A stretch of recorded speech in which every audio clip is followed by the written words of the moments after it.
Cada vez hay información más detallada, más profunda de la enorme corrupción que se dio en el país, de que hay 15 empresas, 15 grandes empresas que tienen un adeudo de impuestos por más de 50,000 millones de pesos. Cuando le preguntaron al presidente de la República de dónde va a salir el dinero para otorgar 1 millón de créditos adicionales a los que ya había programado el gobierno, 1 millón de créditos, fíjense, de 25,000 pesos, él dijo, pues fácil, realmente es fácil, solamente si 15 empresas pagan sus impuestos, que adeudan, que son 50,000 millones de pesos, de ahí saldría incluso para dar 2 millones de créditos de 25,000 pesos cada uno de ellos para empresas familiares, pequeñas empresas, microempresas. La cantidad de recursos que se robaban o que se les perdonaba en el pago de impuestos es estratosférica. En lugar de que se afecte a la población con el incremento de impuestos,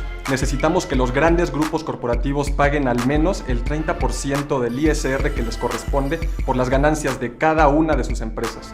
Lógicamente, de esas 15 empresas, algunas, ya lo dijo el presidente, se van a negar a pagar lo que deben y van a iniciar su pleito judicial.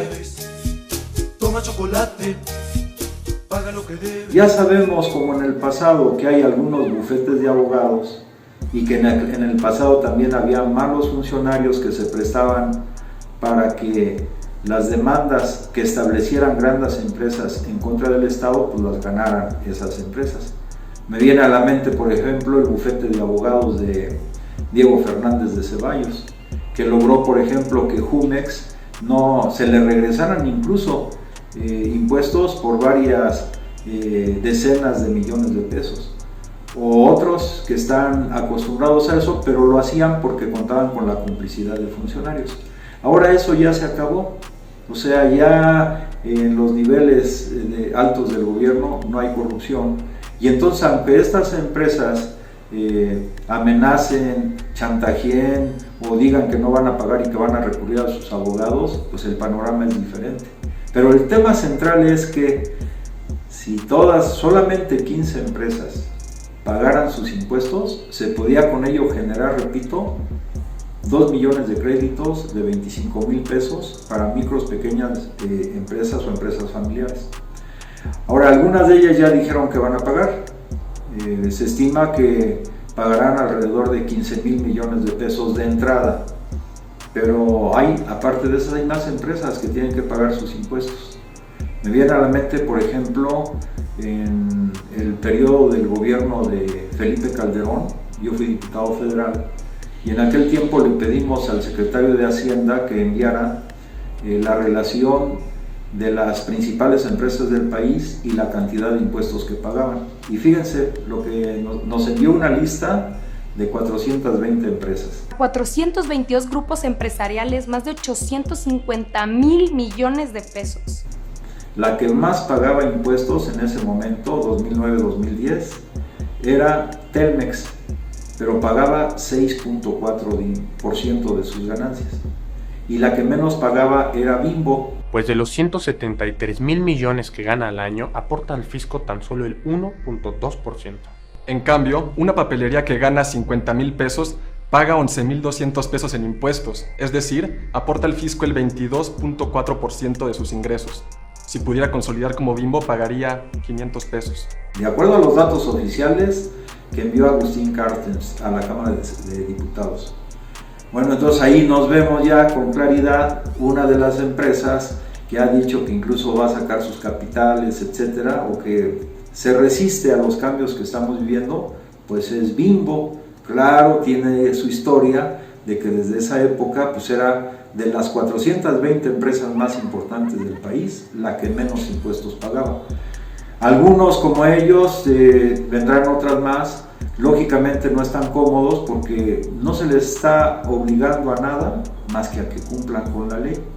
Entonces, si cumplen con la ley, en ese tiempo, por ejemplo, las empresas dejaban de pagar impuestos al año aproximadamente por 520,000 millones de pesos, que es el 10% de lo que deben estas 15 empresas a las que se refirió hoy el presidente de la República.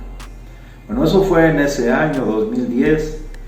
Ahora, antes de que llegara el presidente de la República, dejaban de pagar anualmente cerca de 620,000 millones de pesos.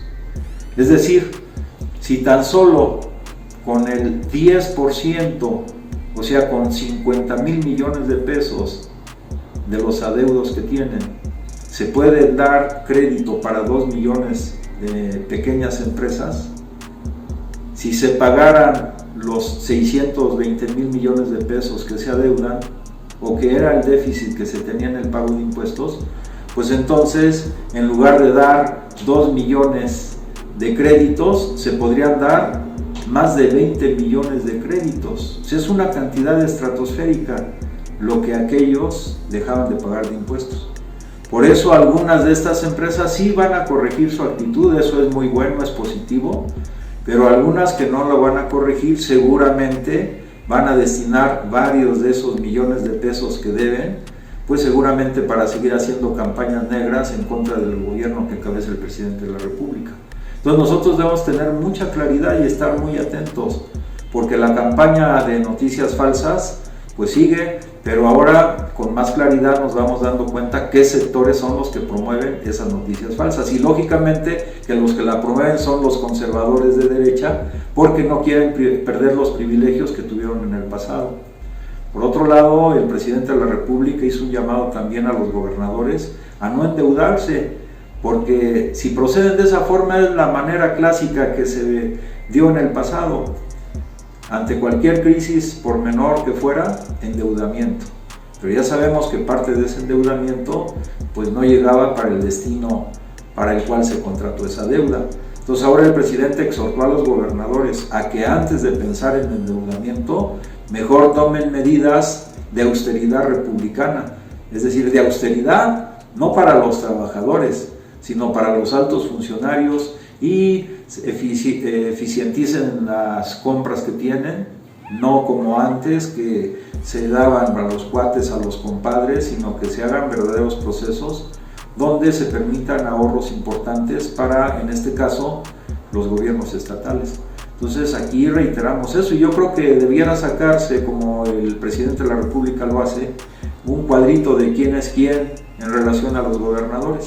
¿Quién está endeudando a su estado innecesariamente o de manera estratosférica, más allá de lo que en un momento dado razonablemente se podría pensar?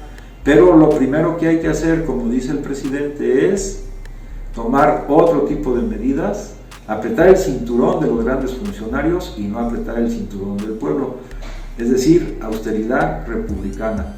Y finalmente también, como siempre, hoy habló del tema de la corrupción. Es decir, si se combate la corrupción, como ahora se está haciendo con el tema del pago de impuestos de estas grandes empresas, entonces eso daría recursos adicionales para el desarrollo económico. Por eso yo aquí agrego, debe insistirse en que los parámetros con que se mida el desarrollo económico de los países, un elemento importante es la corrupción, que en todo el periodo neoliberal nunca se tomó en cuenta. Y finalmente diremos que la cuarta transformación sigue adelante, el presidente de la República nos da ánimo extraordinario, sobre todo ahora que nuevamente el nombre de nuestra patria pues se ha puesto en alto en las negociaciones que se hizo con la OPEP y países asociados que participaron en estas negociaciones. O sea, ahí se ve una forma distinta de gobernar, que al final redundará en beneficio de los pueblos y no en beneficio de las oligarquías, de la oligarquía nacional o de la oligarquía internacional. Si te gusta lo que comentamos en este medio, pues van a aparecer los links por medio de los cuales podemos seguir esta comunicación. Te agradezco mucho tu atención y a seguir adelante con optimismo. Antes, también el presidente de la República insistió en el tema de uno de los factores que nos va a permitir salir adelante de esta crisis, aparte de los extraordinarios análisis y proyecciones matemáticas que hoy se dieron a conocer. El otro tema es, por ejemplo, la familia mexicana. Él hizo una comparación, dijo, más o menos si vemos Francia, Estados Unidos o los países industrializados, allá por cada 20 asilos, en México hay uno en esa proporción, lo que significa que aquí las familias mexicanas todavía somos más solidarias con los adultos mayores, con los abuelos, que en otros países, pero eso se debe a un patrón cultural, porque en esos países altamente industrializados se ha ido moldeando la mentalidad de las gentes para que, bueno, el que ya no es productivo, pues ya se va al asilo, pero en México tenemos otra cultura que tiene que resaltarse dentro del marco que viene de una gran revolución cultural a nivel mundial, dentro de las cuales el papel de México también va a ser relevante. Y este solamente, diríamos, es la punta del iceberg de algunas de las ideas que ha estado planteando el licenciado López Obrador, es decir, cuidar a la familia, solidarios con la familia y sobre todo con los adultos de la tercera edad. Recuerden ustedes, revolución cultural, no nada más en México, sino a nivel mundial. Muchas gracias por su atención.